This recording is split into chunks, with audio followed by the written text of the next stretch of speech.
दोस्तों, आज हम अपना अगला निबंध शिव मूर्ति प्रताप नारायण मिश्र द्वारा निबंध पढ़ने जा रहे हैं।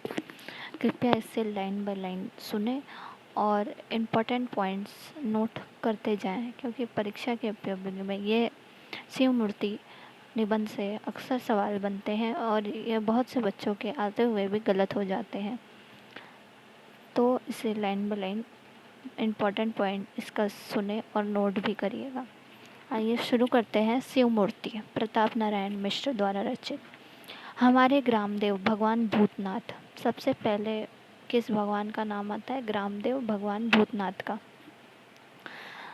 सब प्रकार से अकथ्य अप्रत्यक्ष एवं अचिंत्य हैं, तो भी उनके भक्त जन अपनी रुचि के अनुसार उनका रूप गुण स्वभाव कल्पित कर लेते हैं। उनकी सभी बातें सत्य हैं, अतः उनके विषय में जो कुछ कहा जाए सब सत्य है। मनुष्य की भांति वे नाड़ी आदि बंधन से बद्ध नहीं हैं। मनुष्य की भांति किस बंधन में बद्ध नहीं है? नाड़ी आदि बंधन में बद्ध नहीं है। इससे हम उनको निराकार कह सकते हैं और प्रेम दृष्टि से अपने हृदय मंदिर में उनका दर्शन करके साकार भी कह सकते हैं। यथा तथ्य वर्णन उनका कोई नहीं कर सकता, तो भी जितना जो कुछ अभी तक कहा गया है और आगे कहा जाएगा सब शास्त्रार्थ के आगे निरी बकबक है और विश्वास के आगे मन शांति कारक सत्य है। महात्मा कबीर ने इस विषय में कहा है, वह निहायत सच है कि जैसे कई अंधों के आगे हाथी आवे और कोई उसका नाम बता दे तो सब उसे टटोलेंगे। यह तो संभव ही नहीं कि मनुष्य के बालक की भांति उसे गोद में लेके सब कोई अव्यय का ठीक दो बोध कर ले। केवल एक अंग टटोल सकते हैं और दांत टटोलने वाला हाथी को खुंटी के समान, कान छूने वाला सूप के समान, देखो, दांत टटोलने वाला हाथी को खुंटी के समान, कान छूने वाला सूप के समान, पांव स्पर्श करने वाला खंबे के समान कहेगा। यद्यपि हाथी न खूंटे के समान है न खंबे के, पर कहने वालों की बात झूठी भी नहीं है। उसने भली भांति निश्चय किया है और वास्तव में हाथी का एक एक अंग वैसा ही है जैसा वे कहते हैं। ठीक यही हाल ईश्वर के विषय में हमारी बुद्धि का है। हम पूरा वर्णन व पूरा साक्षात कर लें तो वह अनंत कैसे, और यदि निरा अनंत मान के अपने मन को वचन को उनकी ओर से बिल्कुल फेर लें तो हम आस्तिक कैसे। सिद्धांत यह कि हमारी बुद्धि जहाँ तक है वहाँ तक उनकी स्तुति प्रार्थना ध्यान उपासना कर सकते हैं और इसी से हम शांति लाभ करेंगे। उनके साथ जिस प्रकार का जितना संबंध हम रख सके उतना ही हमारा मन बुद्धि सरोकार संसार परमार्थ के लिए मंगल है। जो लोग केवल जगत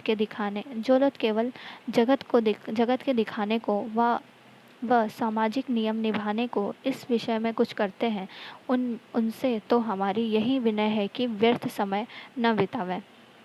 जितनी देर पूजा पाठ करते हैं, जितनी देर माला सरकाते हैं, उतनी देर कमाने खाने पढ़ने गुनने में ध्यान दे तो भला है। देखिए, ये जो लाइन है, जितनी देर पूजा पाठ करते हैं और माला सरकाते हैं, ये वाली जो लाइन देख के पूछा जा सकता है कि शिव मूर्ति से है या भारतवर्ष उन्नति से है। तो इसमें डाउट हो सकता है, तो इसे ध्यान से नोट कर लें कि यह शिव मूर्ति से है, न कि भारतवर्ष उन्नति कैसे हो सकती है। ठीक है। जितनी देर पूजा पाठ करते हैं, जितनी देर माला सरकाते हैं, उतनी देर कमाने खाने पढ़ने गुनने में ध्यान दे तो भला है। और जो केवल शास्त्रार्थी आस्तिक हैं, वे भी व्यर्थ ईश्वर को अपना पिता बना के निज माता को कलंक लगाते हैं। माता कह के विचार जनक को दोषी ठहराते हैं। साकार कल्पना करके व्यापकता का और निराकार कह के अस्तित्व का लोप करते हैं। हमारा यह लेख केवल उनके विनोदार्थ है जो अपनी विचार शक्ति को काम में लाते हैं और ईश्वर के साथ जीवित संबंध रख दे हृदय में आनंद पाते हैं तथा आप लाभकारक बातों को समझ के दूसरों को समझाते हैं। प्रिय पाठक, उसकी सभी बातें अनंत हैं तो मूर्तियाँ भी अनंत प्रकार से बन सकती हैं और एक स्वरूप में अनंत उपदेश प्राप्त हो सकते हैं, पर हमारी बुद्धि अनंत नहीं है। इससे कुछ एक प्रकार की मूर्तियों का कुछ दो अर्थ लिखते हैं कितने अर्थ लिखते हैं? 2 अर्थ लिखते हैं। पहला, मूर्ति बहुधा पाषाण की होती है, जिसका प्रयोजन यह है कि उनसे हमारा दृढ़ संबंध है। ये नोट कर लीजिएगा कि 2 अर्थ बताते हैं, जिसमें पहला मूर्ति बहुधा पाषाण होती है, जो हमारा दृढ़ संबंध है। दृढ़ वस्तुओं की उपमा पाषाण से दी जाती है। हमारे विश्वास की नींव पत्थर पर है। हमारा धर्म पत्थर का है, ऐसा नहीं कि सहज में और का और हो जाए। इसमें बड़ा सुविधा यह भी है कि एक बार बनवा के रख ली, कई पीढ़ी को छुट्टी हुई, चाहे जैसे असावधान पूजक आवे, कोई हानि नहीं हो सकती है। दूसरा है धातु की मूर्ति। धातु की मूर्ति से यह अर्थ है कि हमारा स्वामी द्रुवणशील अर्थात दयामय है। तो पहला पाषाण जो हमारा दृढ़ संबंध दिखाता है, और धातु की मूर्ति हमारा स्वामी जो द्रवणशील अर्थात दयामय को दर्शाता है। जहाँ हमारे हृदय में प्रेमांगनी धधकी, वही हमारा प्रभु हम पर पिघल उठा। यदि हम सच्चे तदीय हैं तो वह हमारी दशा के अनुसार बरतेंगे। यह नहीं कि उन्हें अपना नियम पालने से काम, हमें चाहे जिए। तीसरा, रत्नमयी मूर्ति। यह रत्नमयी मूर्ति से है। यह भाव है कि हमारा ईश्वरीय संबंध अमूल्य है। जैसे पन्ना पुखराज की मूर्ति बिना एक गृहस्थी पर भर का धन लगाए नहीं हाथ आती। यह बड़े ही अमीर का साध्य है। वैसे ही प्रेम में परमात्मा भी हमको तभी मिलेंगे जब हम अपने गांव का अभिमान खो दें। यह भी बड़े ही मनुष्य का काम है। चौथा है मूर्ति का यह अर्थ है कि उनकी सेवा हम सब ठहर कर सकते हैं। जैसे मिट्टी और जल का अभाव कहीं नहीं है, वैसे ही ईश्वर का वियोग कहीं नहीं है।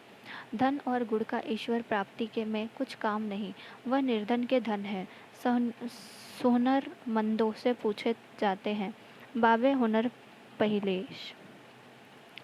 या यो समझ लो कि सत्र पदार्थ आदि और अनंत में ईश्वर से उत्पन्न है, ईश्वर ही में लय होते हैं। इस बात में दृष्टांत मिट्टी से खूब घटता है। गोबर की मूर्ति 5वीं है।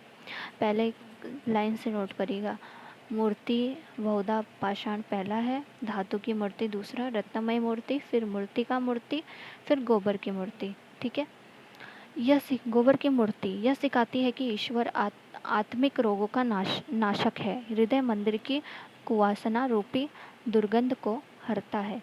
पारे की मूर्ति 6ठी है। पारे की मूर्ति में यह भाव है कि प्रेम देव हमारे पुष्टिकारक यानी सुगंध दृष्टि वंदनम। यह मूर्ति बनाने व बनवाने की सामर्थ्य न हो तो पृथ्वी और जल आदि अष्ट मूर्ति बनी बनाई पूजा के लिए विद्यमान है। वास्तविक प्रेम मूर्ति मनोमंदिर में विराजमान है। वास्तविकता की जो प्रेम मंदिर है वो कहाँ विराजमान है? मनोमंदिर में। पर यह दुष्ट मूर्तियाँ भी निरर्थक नहीं हैं। इनके कल्पनाकारी मूर्ति निंदकों से अधिक पढ़े लिखे थे। मूर्तियों के रंग भी यद्यपि अनेक होते हैं, पर मुख्य रंग 3 ही हैं। देखिए, मूर्तियों के रंग अनेक होते हैं, लेकिन मुख्य रंग 3 ही हैं। एक एक करके हम देखेंगे। श्वेत, जिसका अर्थ है कि परमात्मा शुद्ध है। परमात्मा क्या है? श्वेत का अर्थ परमात्मा शुद्ध है, स्वच्छ है, उसकी किसी बात में किसी का कुछ मेल नहीं है, पर सभी उसके ऐसे आश्रित हो सकते हैं जैसे उजले रंग पर सब रंग। वह त्रिगुणित हो तो हुई, पर त्रिगुणालय भी उसके बिना कोई नहीं। यदि हम सतोगुण में भी कहें तो बेअदबी नहीं करते। दूसरा रंग लाल है, जो रजोगुण का स्वर्ण है।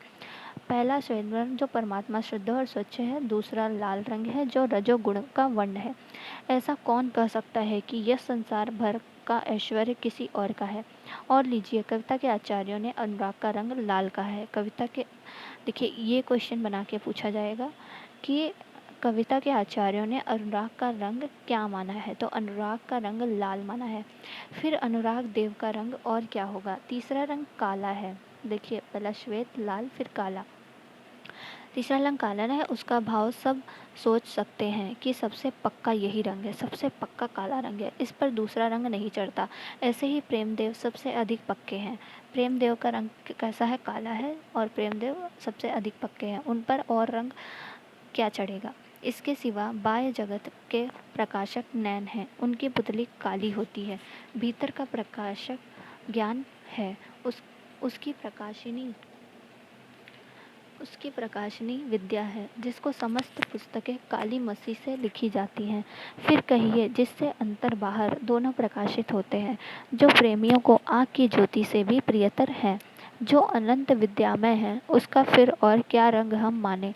हमारे रसिक पाठक जानते हैं कि किसी सुंदर व्यक्ति के आँखों में काजल और गोरे गोरे गाल पर तिल कैसा भला लगता है, कि कवियों भरे की पूरी शक्ति, रसिकों भर का सर्वस्व एक बार उस सौभाग्य पर निछावर हो जाता है। यहाँ तक कि जिनके असली तिल नहीं होता, उन्हें सुंदरता बढ़ाने की कृत्रिम तिल बनाना पड़ता है। फिर कहिए तो सर्व सौभाग्य में परम सुंदर सुंदर का कौन रंग कल्पना करोगे। समस्त शरीर में सर्वोपरि सिर है, उस पर केश कैसे होते हैं। फिर सर्वोत्कृष्टि देव का और क्या रंग है। यदि कोई बड़ा मैदान हो लाखों कोस का, और रात को उसका अंत लिया चाहो तो 100 दीपक जलाओगे, पर क्या उनसे उसका छोर देख लोगे। केवल जहाँ दीप ज्योति है वहीं तक देख सकोगे, फिर आग अंधकार ही तो है। ऐसे ही हमारे अनगिनत ऋषियों की सबकी बुद्धि, जिसका ठीक हाल नहीं, प्रकाश शक्ति उसे अप्रकाशवत न माने तो क्या माने। रामचंद्र कृष्णचंद्र आदि को यदि अंग्रेजी जमाने वाले ईश्वर न माने तो भी यह मानना पड़ेगा कि हमारी अपेक्षा ईश्वर से और उनसे अधिक संबंध था। फिर हम क्यों न कहें कि यदि ईश्वर का अस्तित्व है तो इसी रंग ढंग का है। अब आकारों पर ध्यान दीजिए। अधिकतर शिव मूर्ति लिंगाकार होती है, जिसमें हाथ पाँव मुख कुछ नहीं होते। सब मूर्ति पूजक कह देंगे कि हमको साक्षात ईश्वर नहीं मानते न उसकी यथा तथा कृति माने, केवल ईश्वर की सेवा करने के लिए एक संकेत चिन्ह मानते हैं। यह बात आदि में शैवों ही के घर से निकलो है, क्योंकि लिंग शब्द का अर्थ ही चिन्ह है। लिंग शब्द का अर्थ क्या है? चिन्ह है। सच यह भी है, जो वस्तु बाह्य नेत्रों से नहीं देखी जाती, उसकी ठीक ठीक मूर्ति ही क्या। आनंद की कैसी मूर्ति, दुख की कैसी मूर्ति, रागिनी की कैसी मूर्ति, केवल चित्रवृत्ति, केवल उसके गुणों का कुछ घोगतन, बस। ठीक शिव मूर्ति यही है। सृष्टि कृतत्व, अचिंत्यवत्व, अप्रतिमत्व, कई एक बातें लिंगाकार मूर्ति से ज्ञात होती हैं। ईश्वर यावत संसार का उत्पादक है। ईश्वर कैसा है, यह बात पूर्ण रूप से कोई नहीं वर्णन कर सकता, अर्थात उसकी सभी बातें गोल हैं। बस जब सभी बातें गोल हैं तो चिन्ह भी हमने गोल मोल कल्पना कर लिया। यदि नतस्य प्रतिमास्ति का ठीक अर्थ यही है कि ईश्वर प्रतिमा नहीं है, तो इसकी ठीक लिद्धि ज्योतिर्लिंग ही से होगी, क्योंकि जिसमें हाथ पाँव मुख नेत्रादि कुछ भी नहीं है, उसे प्रतिमा कौन कह सकता है। पर यदि कोई मोटी बुद्धि वाला कहे कि जो कोई अव्यज ही नहीं, तो फिर यही क्यों नहीं कहते कि कुछ नहीं है। हम उत्तर दे सकते हैं कि आंखें हो तो धर्म से कह सकते हो कि कुछ नहीं है। तात्पर्य यह है कि कुछ है और कुछ नहीं है, दोनों बातें ईश्वर के विषय में न कही जा सके। और हाँ, कहना भी ठीक है एवं नहीं कहना भी ठीक है। इसी भांति शिवलिंग भी समझ लीजिए, वह निर्वयन है पर मूर्ति है। वास्तव में यह विषय ऐसा है कि मन बुद्धि और वाणी से जितना सोचा समझा और कहा जाए उतना ही बढ़ता जाएगा, और हम जन्म भर बका करेंगे। पर आपको यही जान पड़ेगा कि अभी श्री गणेशाय नमः हुई है। इसी से महात्मा लोग कह गए हैं कि ईश्वर को बाद में न ढूंढो पर विश्वास में। इसलिए हम भी योग्य समझते हैं कि सावयव यानी हाथ पांव इत्यादि वाली मूर्तियों के वर्णन की और झुके जनाना चाहिए, और झुके जानना चाहिए कि जो जैसा होता है उसकी कल्पना भी वैसी ही होती है। यह संसार का जातीय धर्म है कि जो वस्तु हमारे आसपास है उन्हीं पर हमारी बुद्धि दौड़ती है। फारस, अरब और इंग्लिश देश की कवि जब संसार की अनित्यता वर्णन करेंगे तो कब्रिस्तान का नक्शा खींचेंगे, क्योंकि उनके यहाँ शमशान होते ही नहीं हैं। वे यह न कहें तो क्या कहें कि बड़े बड़े बादशाह खाक में दबे हुए सोते हैं। यदि कब्र का तख्ता उठाकर देखा जाए तो शायद 2-4 हड्डियां निकलेंगी, जिन पर यह नहीं लिखा कि यह सिकंदर की हड्डी है या यह दारा की, इत्यादि। हमारे यहाँ उक्त विषय में शमशान का वर्णन होगा, क्योंकि अन्य धर्मियों के आने से पहले यहाँ कब्रों की चाल ही न थी। यूरोप में खूबसूरती के बयान में अलकाबली का रंग काला कभी न कहेंगे। ठीक है, यूरोप में जो खूबसूरती का बयान में अलकाबली का रंग जो होता है उसे काला कभी न कहेंगे। यहाँ ताम्र वर्ण सौंदर्य का अंग न समझा जाएगा, यहाँ ताम्र का वर्ण सौंदर्य का वर्ण न समझा जाएगा। ऐसे ही सब बातों में समझ लीजिए, तब समझ में आ जाएगा कि ईश्वर के विषय में बुद्धि दौड़ाने वाले सब कहीं सब काल में मनुष्य ही हैं। इतवे उसके स्वरूप की कल्पना मनुष्य ही के स्वरूप की सी सब ठौर की गई है। इंजिल और कुरान में भी कहीं कहीं कहीं खुदा का दाहिना हाथ, बायां हाथ इत्यादि वर्णित है। वरंच यह खुला हुआ लिखा है कि उसने आदम को अपने स्वरूप में बनाया। चाहे जैसी उलटफेर की बातें मौलवी साहब और पादी साहब कहें, पर इसका यह भाव कही न जाएगा कि ईश्वर यदि सावयव है तो उसका भी रूप हमारे ही रूप का सा होगा, हो चाहे जैसा। पर हम यदि ईश्वर को अपना आत्मीय मानेंगे तो अवश्य ऐसा ही मान सकते हैं जैसे जैसे से प्रत्यक्ष में हमारा उच्च संबंध है। हमारे माता पिता, भाई बंधु, राजा, गुरु, जिनको हम प्रतिष्ठा का आधार एवं आधेय कहते हैं, उन सब के हाथ पाँव, नाक, मुँह हमारे हस्त पदादि से निकले हुए हैं, तो हमारे प्रेम और प्रतिष्ठा का सर्वोत्कृष्ट संबंधी कैसा होगा। बस इसी मत पर सवायत सब मूर्ति मनुष्य की सी मूर्ति बनाई जाती है। विष्णुदेव की सुंदर सौम्य मूर्तियाँ प्रेमोत्पादनार्थ है, क्योंकि खूबसूरती पर चित्त अधिक आकर्षित होता है। भैरवादि की मूर्तियाँ भयानक हैं, जिसका यह भाव है कि हमारा प्रभु हमारे शत्रुओं के लिए महाभयाजनक है। अदम अथच अथच हम उसकी मंगलमयी सृष्टि में हलचल डालेंगे तो वह कभी उपेक्षा न करेगा। उसका स्वभाव क्रोधी है। आखिर में दो देवों का जिक्र किया गया है, एक तो विष्णु देव का, दूसरा भैरवा देव का मूर्ति का भयानक रूप, सुंदर के रूप में। पर शिव मूर्ति में कई एक विशेषता है, उनके द्वारा हम यह उपकार यथामति ग्रहण कर सकते हैं। सिर पर गंगा का चिन्ह होने से यह भाव है कि गंगा हमारे देश की सांसारिक और परमार्थिक सर्वस्व है और भगवान सदाशिव विश्वव्यापी हैं। अतः विश्वव्यापी की मूर्ति कल्पना में जगत व सर्वोपरि पदार्थ ही सिर स्थानी कहा जा सकता है। दूसरा अर्थ यह है कि पुराणों में गंगा की विष्णु के चरण से उत्पत्ति मानी गई है। दूसरा अर्थ क्या कहा गया है? पुराणों में गंगा की विष्णु के चरण से उत्पत्ति मानी गई है और शिवाजी को परम वैष्णव कहा जाता है। परम वैष्णव किसे कहा जाता है? शिवाजी को। उस परम वैष्णवता की पुष्टि इससे उत्तम और क्या हो सकती है कि उनके चरण निर्गत जल को सिर पर धारण करें। ऐसे ही विष्णु भगवान को परम शैव लिखा है कि भगवान विष्णु नित्य सहस्त्र कमल पुष्पों से सदा शिव की पूजा करते थे। एक दिन एक कमल घट गया तो उन्होंने यह विचार किया कि हमारा नाम कमल नयन है। अपना नेत्र कमल शिवाजी के चरण कमल को अर्पण कर दिया। यह सच है, अधिक शैवता और क्या हो सकती है। हमारे शास्त्रार्थी भाई ऐसे वर्णन पर अनेक कुतर्क कर सकते हैं, पर उनका उत्तर हम कभी पुराण प्रतिपादन से देंगे। इस अवसर पर हम इतना ही कहेंगे कि ऐसे संदेह बिना कविता पढ़े कभी नहीं दूर होने के। हाँ, इतना हम कह सकते हैं कि भगवान विष्णु की शैवता और भगवान शिव की वैष्णवता का अलंकारिक वर्णन है। वास्तव में विष्णु अर्थात व्यापक और शिव अर्थात कल्याण में यह दोनों एक ही प्रेम स्वरूप के नाम हैं, पर उसका वर्णन पूर्णतः संभव।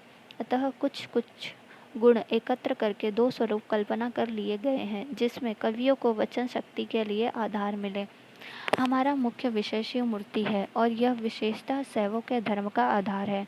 अतः इन अप्रत्यव्य विषयों को दिग्दर्शन मात्र कथन करके अपने शैव भाइयों से पूछते हैं कि आप भगवान गंगाधर के पूजक होकर वैष्णवों से किस बर्ते पर द्वेष रख सकते हैं। यदि धर्म से अधिक मतावलेपन पर श्रद्धा हो तो अपने प्रेमाधार भगवान भोलानाथ को परम वैष्णव एवं गंगाधर कहना छोड़ दीजिए। नहीं तो सच्चा शैव वही हो सकता है जो वैष्णव मात्र को अपना देवता समझे। इसी भांति यह भी समझना चाहिए कि गंगा जी परम शक्ति हैं। इससे शैवों को शक्तों के साथ भी विरोध अयोग्य है। यद्यपि हमारी समझ में तो आस्तिक मात्र को किसी से द्वेष बुद्धि रखना पाप है, क्योंकि सब हमारे जगदीश ही की प्रजा है, सब हमारे खुदा के ही बंदे हैं।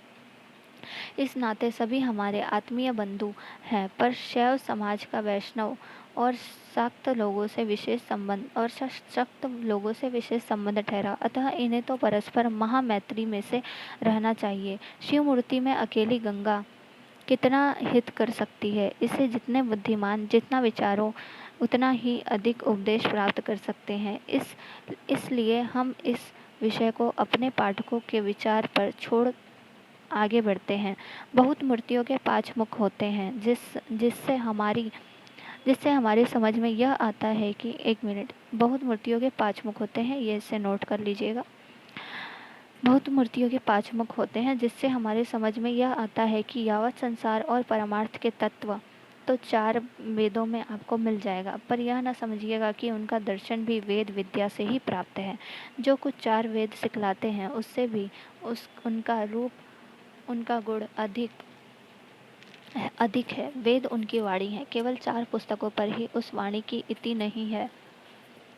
एक मुख और है जिसमें प्रेममयी वाणी केवल प्रेमियों के सुनने में आती है। केवल विद्याभिमानी अधिकाधिक 4 वेद द्वारा बड़ी हद 4 फल यानी धर्माम काम मोक्ष पा जाएंगे, पर उनके पंचम मुख संबंधी सुख औरों के लिए है। शिव मूर्ति क्या है और कैसी है, यह बात तो बड़े बड़े ऋषि मुनि भी नहीं कह सकते। हम क्या हैं? पर जहाँ तक साधारणतया बहुत सी मूर्तियाँ देखने में आई हैं, उनका कुछ वर्णन हमने यथामति किया। यद्यपि कोई बड़े बुद्धिमान इस विषय में लिखते तो बहुत सी उत्तमोत्तम बातें और भी लिखते, पर इतने लिखने से भी हमें निश्चय है कि किसी न किसी भाई का कुछ भला हो ही रहेगा। मरने के पीछे कैलाशवास तो विश्वास की बात है। हमने न कैलाश देखा है, न किसी देखने वाले से कभी वार्तालाप अथवा पत्र व्यवहार किया है। हाँ, यदि होता होगा तो प्रत्येक मूर्ति के पूजक को ही रहेगा।